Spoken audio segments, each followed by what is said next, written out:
আজকের ভিডিওতে আমরা বিএনপির এমন ৬ জন নির্ভীক নারী নেত্রীর কথা তুলে ধরব যাদের প্রত্যেকের জীবনে এক একটি অধ্যায়। নিপুণ রায় চৌধুরী থেকে শুরু করে ব্যারিস্টার রুমিন ফারহানা এবং সবশেষে বেগম খালেদা জিয়া। এই নারীরা শুধু মিটিং মিছিলেই অংশ নেননি, বরং রাষ্ট্রীয় হুমকি, অপমান, শারীরিক নির্যাতন এবং দীর্ঘ কারাবরণকেও মাথা পেতে নিয়েছেন। শেখ হাসিনা মনে করছিল কিয়ামত পর্যন্ত ক্ষমতায় থাকবে কেবল দলের আদর্শ আর দেশের মানুষের জন্য। তাদের এই আত্মত্যাগ এমন এক গল্প যা শুনলে হয়তো আপনিও আবেগ আপ্লুত হয়ে পড়বেন। এক, নিপুণ রায় চৌধুরী। রাজনীতির আগুনে পোড়া এক নাম।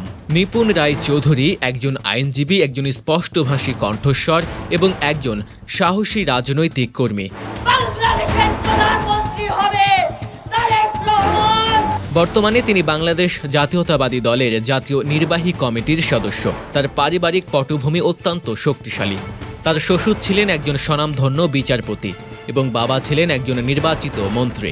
বাংলাদেশের প্রেক্ষাপটে এমন একটি প্রভাবশালী পরিবার থেকে এসেও নিপুণ রায় চৌধুরী বারবার রাজপথে নেমেছেন এবং নির্যাতনের শিকার হয়েছেন। এটি তার আদর্শের প্রতি দৃঢ় অঙ্গীকারেরই প্রমাণ। সাধারণত এমন পারিবারিক অবস্থান থেকে আসা ব্যক্তিরা রাজনৈতিক ঝুঁকি এড়িয়ে চলেন অথবা অপেক্ষাকৃত নিরাপদ অবস্থানে থেকে রাজনীতি করেন, কিন্তু নিপুণ রায় চৌধুরী ব্যতিক্রম। তিনি বরাবরই দলের আন্দোলন সংগ্রামে অগ্রভাগে থেকেছেন। যখনই দলের নেতাকর্মীরা পুলিশের দমন পীড়নের শিকার হয়েছেন, তিনি তাদের পাশে দাঁড়িয়েছেন। গুলিবর্ষণ হোক বা লাঠিপেটা, তিনি কখনো পিছপা হননি। তার এই সাহসী অবস্থান তাকে অসংখ্যবার সরকারি রোষানলে ফেলেছে। 2021 সালের মার্চ মাসে একটি কথিত রাষ্ট্রবিরোধী কথোপকথনের অভিযোগে তাকে গ্রেফতার করা হয়। এই গ্রেফতারের পর তাকে দীর্ঘ সময় কারাবন্দী থাকতে হয়েছে। বিভিন্ন মানবাধিকার সংস্থা এবং গণমাধ্যমের প্রতিবেদন অনুযায়ী কারাগারে তার উপর অমানবিক নির্যাতন চালানো হয়। একজন নারী হিসেবে কারাগারে যে অবমাননা ও মানসিক চাপ তাকে সহ্য করতে হয়েছে তা সত্যি হৃদয় বিদারক। তারপরেও তিনি তার আদর্শ থেকে বিচ্যুত হননি এবং দলের বিরুদ্ধে কোনো আপোষ করেননি। নিপুণ রায় চৌধুরী কখনো কৌশলগত নিরাপত্তা বা ব্যক্তিগত সুবিধার জন্য রাজনীতি করেননি। তিনি সবসময়ই আদর্শিক রাজনীতিতে বিশ্বাসী। দল যখন চরম দমন পীড়নের শিকার, যখন অনেক নেতা আত্মগোপনে, তখন তাকে দেখা গেছে রাজপথে, প্রতিবাদ মিছিলে, পুলিশের গুলিতে আহত নেতাকর্মীদের পাশে তিনি যেমন ছুটে গিয়েছেন হাসপাতালে, তেমনি আইনি সহায়তাও দিয়েছেন।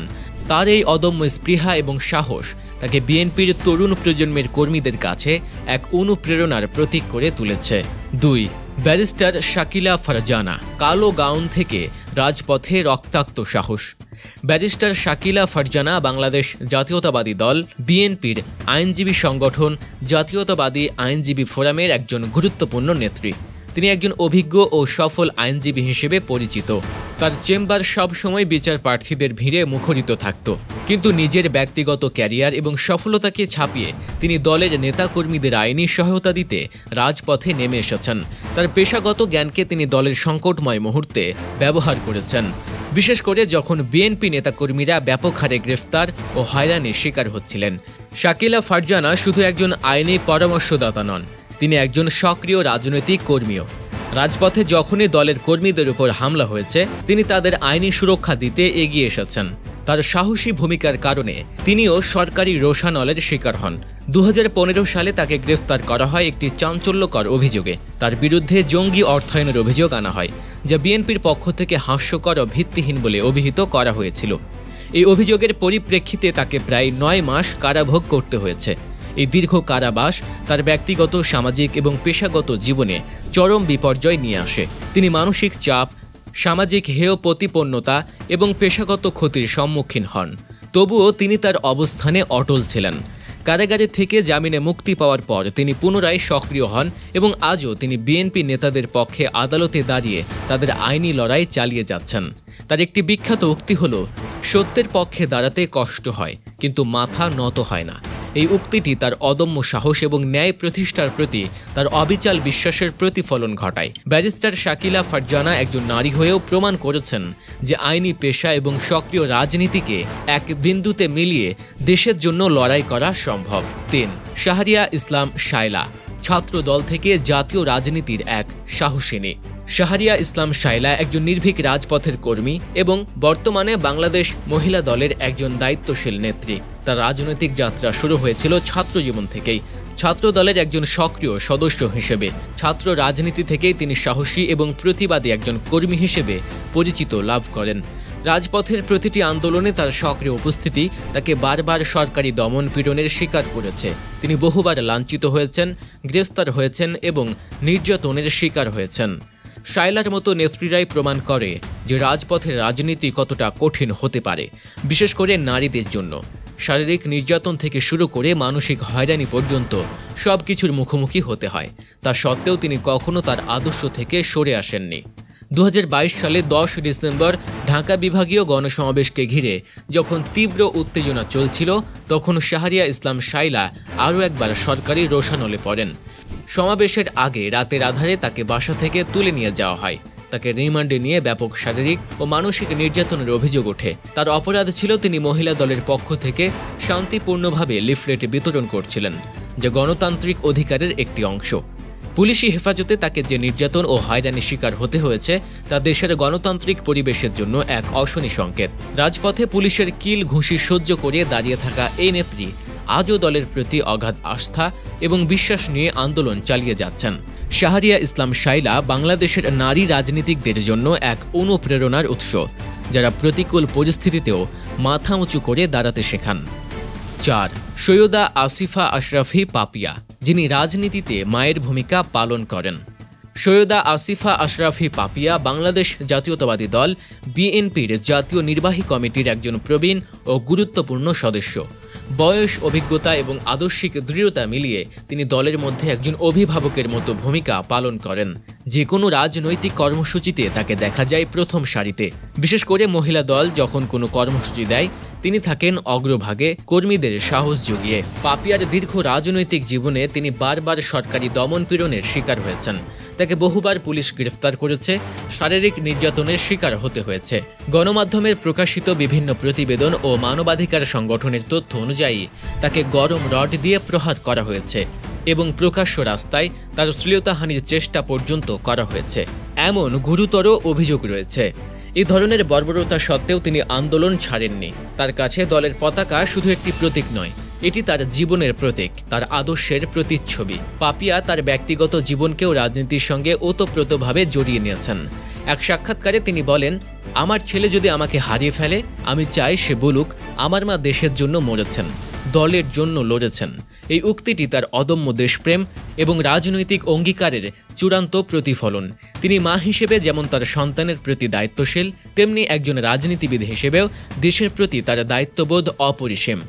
সৈয়দা আসিফা আশরাফি পাপিয়া প্রমাণ করেছেন যে নারী হয়েও দেশের রাজনীতিতে অগ্রণী ভূমিকা পালন করা সম্ভব, এমনকি চরম প্রতিকূলতা সত্ত্বেও। 5. ব্যারিস্টার রুমিন ফারহানা, যে কণ্ঠে জনগণের কথা উঠে আসে সাহস নিয়ে।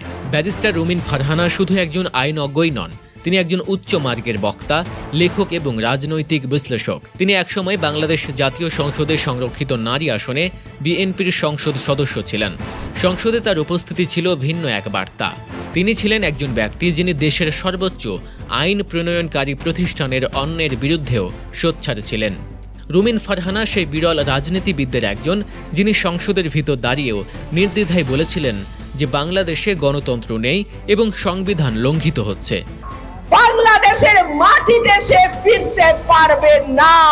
তার এই সাহসী বক্তব্যগুলো সংসদে তীব্র আলোচনার জন্ম দিত এবং সরকার পক্ষ থেকে ব্যাপক সমালোচনার শিকার হলেও তিনি তার অবস্থানে অটল থাকতেন। তিনি শুধু সংসদেই নয়, বিভিন্ন টক শো, সেমিনার এবং সামাজিক যোগাযোগ মাধ্যমেও সরকারের ভুল ত্রুটি তুলে ধরতেন এবং জনগণের অধিকারের পক্ষে কথা বলতেন। 2022 সালের ঢাকা বিভাগীয় গণসমাবেশের আগে তাকে আটক করা হয়। পুলিশের হেফাজতে তিনি রাজনৈতিক হুমকি এবং মানসিক চাপের শিকার হয়েছিলেন বলে অভিযোগ রয়েছে। এরপরও তিনি তার আদর্শ থেকে সরে আসেননি। মুক্তি পাওয়ার পর তিনি আরও জোরালোভাবে তার বক্তব্য তুলে ধরতে থাকেন। আজও রুমিন ফারহানা তার সামাজিক যোগাযোগ মাধ্যমে দেশের জনগণের কষ্ট, সরকারের ব্যর্থতা এবং বিএনপির আদর্শের কথা নিয়মিত লিখে যাচ্ছেন। তার রাজনৈতিক বক্তব্যে থাকে গভীর তাত্ত্বিক দৃঢ়তা, যা তিনি তার আইনি জ্ঞান এবং গবেষণার মাধ্যমে অর্জন করেছেন। তার বক্তৃতায় থাকে বিদ্যুতের মতো কাঁপিয়ে তোলা শক্তি, যা মানুষকে আন্দোলিত করে এবং চিন্তা করতে শেখায়।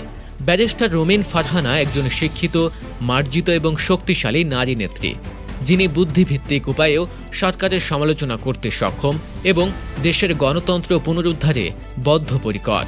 6. বেগম খালেদা জিয়া, ত্যাগের এক জীবন্ত প্রতীক। এই তালিকার সবচেয়ে বড় নাম, সবচেয়ে ভারী নাম বেগম খালেদা জিয়া।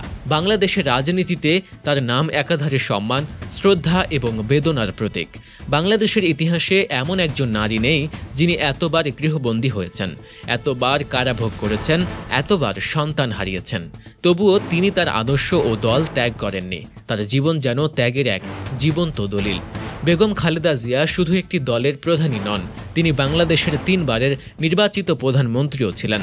সামরিক শাসনের বিরুদ্ধে তার আপোষহীন সংগ্রাম তাকে গণতন্ত্রের আপোষহীন নেত্রী হিসেবে পরিচিতি দিয়েছে। তার দীর্ঘ রাজনৈতিক জীবনে তিনি দেশের মানুষের ভালোবাসা যেমন পেয়েছেন, তেমনি কঠিন পরিস্থিতিরও মুখোমুখি হয়েছেন। 2018 সালের একাদশ জাতীয় সংসদ নির্বাচনের আগ মুহূর্তে তাকে দুর্নীতির অভিযোগে কারাগারে পাঠানো হয়। যে মামলায় তাকে সাজা দেওয়া হয়েছিল সেটি বহুল পরিচিত জিয়া অরফানেজ ট্রাস্ট দুর্নীতি মামলা। সাধারণে এটিকে 2 কেজি চালের মামলা হিসেবে পরিচিতি দেওয়া হলেও প্রকৃত অভিযোগ ছিল এটি এতিমখানার জন্য বিদেশি অনুদানের তহবিল আত্মসাতের বিষয়ে। এই মামলায় তাকে বছরের পর বছর ধরে কারাগারে রাখা হয়। তার শারীরিক অবস্থার অবনতি হলেও তাকে উন্নত চিকিৎসার জন্য দেশের বাইরে যাওয়ার অনুমতি দেওয়া হয়নি। তার রাজনৈতিক জীবনে তিনি ব্যক্তিগতভাবে অনেক ত্যাগ স্বীকার করেছেন। তার 2টি সন্তান, আরাফাত রহমান কোকো এবং তারেক রহমান, একজন প্রবাসী থাকা অবস্থায় মৃত্যুবরণ করেছেন, অন্যজন এখনও নির্বাসিত জীবনযাপন করছেন। সন্তানদের থেকে দূরে থাকা এবং একার এই সংগ্রাম তাকে বাংলাদেশের রাজনীতির এক বর্ণময় কিন্তু বেদনায় মোড়া প্রতীকে পরিণত করেছে। তার এই আপোষহীন মনোভাবই তাকে বাংলাদেশের কোটি মানুষের কাছে একজন আইকনে পরিণত করেছে, যারা তাকে গণতন্ত্র ও ত্যাগের এক অবিচল প্রতিচ্ছবি হিসেবে দেখে।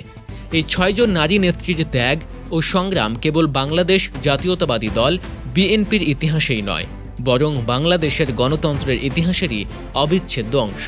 তারা প্রমাণ করেছেন যে নারী মানেই দুর্বল নয়, নারীও রাজপথে রক্ত দিতে জানে, জেল জুলুম সহ্য করতে জানে এবং দল ও দেশের জন্য নিজের সব কিছু উৎসর্গ করতে জানে।